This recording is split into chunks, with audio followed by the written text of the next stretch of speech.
नमस्कार दोस्तों, एक बार फिर मैं आप सभी का कैट रिजल्ट के प्लेटफॉर्म पर स्वागत करता हूं।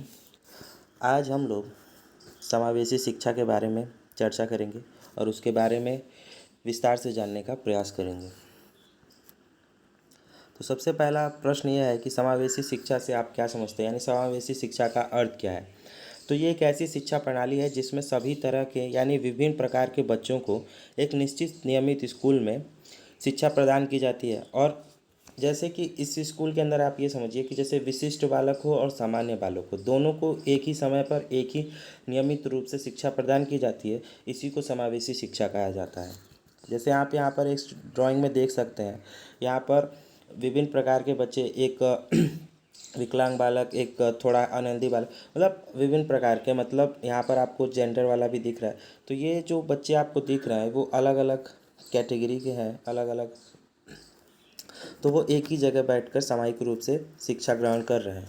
तो बच्चों में भिन्नता का जो प्रकार होता है वो किस प्रकार के होते हैं, तो बौद्धिक भिन्नता पाई जाती है, सामाजिक भिन्नता पाई जाती है, शारीरिक भिन्नता, भाषिक भिन्नता, अधिगम भिन्नता आदि। यानी कि बच्चों में जो भिन्नताओं के जो आधार हैं वो कई प्रकार के हैं। जैसे कि बौद्धिक भिन्नता, मतलब उनका बौद्धिक स्तर में अंतर पाया जा सकता है। सामाजिक, वो किस समाज से आते हैं, किस सामाजिक पृष्ठभूमि से आते हैं उस पर। शारीरिक रूप से भी कोई शारीरिक रूप से बहुत ज़्यादा अधिक बलवान है, अधिक कमज़ोर, मतलब इस प्रकार की जो भिन्नता होती है। भाषाई भिन्नता आपको देखने को मिल सकती है, कोई हिंदी बोलता है, कोई अंग्रेजी भाषाई समाज से आता है, कोई पंजाबी बोलता है। और अधिगम भिन्नता यानी किसी के सीखने की गति बहुत तीव्र होती है, किसी की धीमी होती है। तो इस प्रकार की जो भिन्नताएँ पाई जाती हैं वो बच्चों में भिन्नताएँ पाई जाती हैं। तो देखो यहाँ पर जो दिव्यांग शब्द जो होता है, विशिष्ट बालकों के लिए जो दिव्यांग शब्द का इस्तेमाल किया जाता है, उसके अलावा हम कुछ शब्द इस्तेमाल करते हैं, जैसे कि चिल्ड्रन विद स्पेशल नीड, एक वर्ड होता है डिफरेंटली एबल्ड चाइल्ड, विकलांग, निरोग्य और निःशक्त। तो जैसे व्यक्तिगत भिन्नताओं के आधार पर इन बालकों का विभाजन मुख्यतः दो प्रकार से किया जाता है। मतलब व्यक्तिगत रूप पे जो भिन्नताएं हैं उनके आधार पर इनका विभाजन दो रूप में किया जाता है। पहला है सामान्य बालक। सामान्य बालक जो होते हैं, जो शारीरिक रूप से स्वस्थ होते हैं, उन्हें सामान्य बालक कहा जाता है। दूसरा है विशिष्ट बालक। विशिष्ट बालक प्राय शारीरिक रूप से अस्वस्थ और दिव्यांग होते हैं, इन्हीं लिए उसे विशिष्ट बालक कहा जाता है। ये मोटा मोटा दोनों में अंतर है। तो इन सभी बालकों के लिए एक ही स्थान पर शिक्षा की व्यवस्था की जाती है, तो इसे ही समावेशी शिक्षा कहा जाता है। जैसे मैंने ऊपर पहले बताया कि एक ही स्थान पर विशिष्ट बालक और सामान्य बालक, दोनों ही प्रकार के बालकों को शिक्षा प्रदान की जाती है, उसी को समावेशी शिक्षा कहा जाता है। हालांकि भारत में विभिन्न प्रकार की शिक्षा प्रणाली मौजूद है। तो सबसे पहले किस कौन कौन सी शिक्षा प्रणाली है उस पर थोड़ा ध्यान देते हैं। तो पहला शिक्षा प्रणाली है सामान्य शिक्षा प्रणाली। देखिए, इस शिक्षा प्रणाली में केवल सामान्य बच्चे पढ़ते हैं। इस प्रणाली में विशिष्ट बच्चे नहीं पढ़ते हैं। इस प्रणाली के अंदर सिर्फ सामान्य बच्चों को शिक्षण दिया जाता है। दूसरा हमारे पास है विशिष्ट शिक्षा प्रणाली, स्पेशल एजुकेशन। इस प्रणाली में केवल दिव्यांग बच्चे पढ़ते हैं। इस प्रणाली में सामान्य बच्चे नहीं पढ़ते हैं। तीसरा हम लोगों के पास शिक्षा प्रणाली है एकीकृत शिक्षा प्रणाली, यानी इंटीग्रेटेड एजुकेशन। इस प्रणाली में दोनों तरह के सामान्य और विशिष्ट बच्चे पढ़ते हैं, लेकिन संपूर्ण सुविधाएं पूरी तरह से नहीं मिलती हैं। और अंततः हमारे पास चौथी शिक्षा प्रणाली है समावेशी शिक्षा प्रणाली। इस प्रणाली में विभिन्न तरह के बच्चे पढ़ते हैं, संपूर्ण शिक्षा सुविधाएं प्राप्त है होती हैं, यानी इसमें सभी प्रकार के बच्चों को पढ़ने के लिए सुविधाएं मुहैया कराई जाती हैं।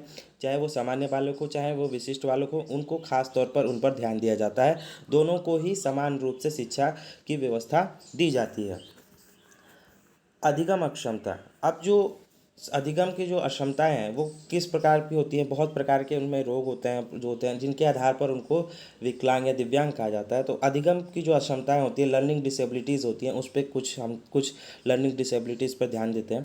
पहला है डिसलेक्सिया। डिसलेक्सिया जो होता है वो तंत्रिका की कमजोरी होती है। इसमें पढ़ने में समस्याएं आती है। पढ़ते समय बच्चा जो है लाइन को छोड़कर पढ़ेगा, या शब्दों को छोड़कर आगे बढ़ जाना, या धीमा पढ़ना, या अशुद्ध वाचन, ये इसके लक्षण हैं। इसका निदान किस प्रकार से होता है, तो इसका निदान अभ्यास द्वारा होता है। आप अभ्यास करते हैं, दैनिक रूप से आप रीडिंग करते हैं, पढ़ने का प्रयास करते हैं, तो आप इस बीमारी से, डिसलेक्सिया से आप छुटकारा पा सकते हैं। दूसरी हमारे सामने जो बीमारी है वो है डिस्ग्राफिया। डिस्ग्राफिया एक लेखन संबंधी विकार है। ये क्या होता है, आलस इसमें आपको देखने को मिलेगा, छोटे बड़े अक्षर लिखना, धीमे लिखना, लिखावट में परेशानी, भद्दा लिखना, गलत लेखन, अक्षरों के बीच में गैप, ये सब इसमें आपको लक्षण मिलते हैं। तो निदान क्या है? लेखन अभ्यास के द्वारा या खेल द्वारा आप इसको क्या कर सकते हैं, इससे छुटकारा पा सकते हैं। तीसरी हमारी प्रॉब्लम जो है वो है डिस्कैल्कुलिया। इस ये जो है दृश्य और श्रवण इंद्रियों से सामंजस्य में कमी के आलस्यपन के द्वारा होती है। इसमें क्या होता है आप शेप्स को पहचान नहीं पाते हैं, आकृतियों को, शेप्स को पहचान नहीं पाते हैं। आप जो समस्याओं के जो प्रॉब्लम होते हैं उनके फॉर्मूले को आप याद नहीं कर पाते हैं, धीरे लिखते हैं, ये इस सब के लक्षण हैं। तो आप प्रैक्टिस का निदान कह सकते हैं गणित का अभ्यास करने से और प्ले वे मेथड, खेल के अभ्यास मेथड से कर सकते हैं। चौथा हमारे पास जो बीमारी है वो है ADHD, attention deficit hyper active disorder.